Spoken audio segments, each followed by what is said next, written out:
പാളിയും കുടമ്പഴം പുട്ടും കൂട്ടി അടിക്കണ്ടേ, അതിനുള്ള പരിപാടി ഉണ്ട്. പുട്ടുണ്ടാക്കാൻ പോകും. പുട്ടിൻ്റെ സ്റ്റീല് പാത്രം കുക്കറിൽ വയ്ക്കുന്നത്. ഈ പുട്ടുപൊടി പുല്ലിൻ്റെ പുട്ടുപൊടിയാണ് കണ്ട, ഇതേ ഇത് വറുത്തിട്ടുള്ളതാണ്.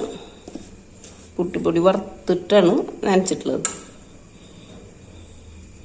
ഒരു പുട്ടെന്ന് പറഞ്ഞിട്ടുണ്ടെങ്കിൽ ഒരു 60 ഗ്രാമെങ്കിലും പൊടിയുണ്ട് ഇട്ടാൽ.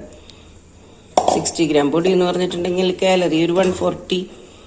ഇപ്പം തേങ്ങ ഉണ്ടല്ലോ ഇതിൽ, അപ്പോൾ ഒരു 200 കാലറി ഒറ്റ പുട്ടിന്ന് കിട്ടും. ഇത് പഴവും കുട്ടീന്ന് കഴിക്കുന്നുണ്ട്. അപ്പോൾ 2 പഴം എന്ന് പറയുമ്പോൾ അതുമായി ഒരു 140 കാലറി. അപ്പോൾ എത്രയായി കാലറി? 380 മേലെയായി. പുട്ടും പഴം എന്ന് പറഞ്ഞിട്ടുണ്ടെങ്കിൽ ഹൈ കാലറിയാണ്. വെയിറ്റ് ലോസുകാർ, ഡയബറ്റീസുകാരും ഒന്നും കഴിക്കാൻ പറ്റില്ല. ഗ്ലൈസമിക് ഇൻഡെക്സ് ഒക്കെ കൂടും. അപ്പോൾ തൽക്കാലം അതൊക്കെ ഇടയ്ക്ക് നമ്മൾ ഡയറ്റൊക്കെ ഇടയ്ക്ക് മറന്നു പോകണം. എന്നും ഡയറ്റ് എന്ന് പറഞ്ഞാൽ ഒരു ദിവസമൊക്കെ ഹാപ്പി ഡേ ഉണ്ട് ഡയറ്റ് ചെയ്യുമ്പോഴും. അപ്പോൾ ഇന്ന് ഡയറ്റ് ഇല്ല. അപ്പോൾ നമ്മളിന്ന് പുല്ലിൻ്റെ പുട്ടും പാളിയും കുടമ്പഴം. പുട്ട് വയ്ക്കാൻ കുക്കറുണ്ട്. കുക്കറിൽ ഇങ്ങനെ വയ്ക്കുക. ഇതുപോലെ അടച്ചു വയ്ക്കുക. ഇതിൻ്റെ അടപ്പുണ്ട്, അത് കേടായിപ്പോയി. അടപ്പ് വെച്ച് അടച്ചു വയ്ക്കുക. ഇത്രയുള്ളൂ പണി. പുട്ടാണ് ഏറ്റവും ഈസി ആയിട്ടുള്ള ബ്രേക്ക്ഫാസ്റ്റ്.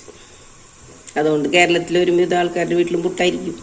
പുട്ടിന് അങ്ങനെ കാര്യമായിട്ടൊന്നും വേണ്ട. പുട്ട് പഴം, പുട്ട് പപ്പടം, പുട്ട് മുട്ട, പുട്ട് മാങ്ങ, പുട്ട് പയറ്, പുട്ട് കടല, പുട്ട് എന്ത് വേണമെങ്കിലും കൂട്ടി കഴിക്കലും വെറുതെ കഴിക്കും.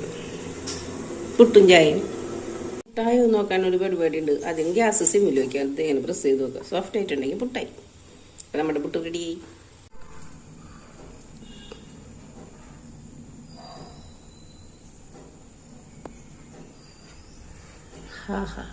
നോക്കിയേ പുട്ട്.